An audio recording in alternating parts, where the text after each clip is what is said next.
নমস্কার, আমি সৌভিক। আমি বলছি রাজস্থানের আজমের উদয়পুর হাইওয়ের কথা।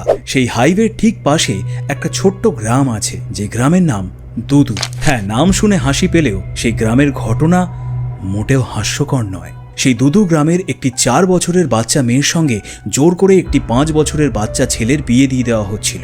এই বিয়েতে মেয়েটির মায়ের কোনোভাবেই মত ছিল না, তাই সুযোগ বুঝে বিয়ের আগের রাতেই সবার চোখের আড়ালে মা মেয়েটিকে নিয়ে পালিয়ে যায়। কিন্তু দুর্ভাগ্যবশত একটি লরির ধাক্কায় মা এবং মেয়ে দুজনেই প্রাণ হারায়। পরবর্তীকালে শোনা যায় যে 3 বন্ধু একবার গাড়ি নিয়ে ওই হাইওয়ে দিয়ে যাচ্ছিল। সেই সময় এক মহিলা বাচ্চা কোলে তাদের কাছে লিফট চায়। তারা মানবিকতার খাতিরে তাকে লিফট দেয়, কিন্তু মিনিট 15-র মধ্যেই গাড়ির মধ্যে দিয়ে ওই মহিলা বাচ্চা সমেত ভ্যানিশ হয়ে যায়।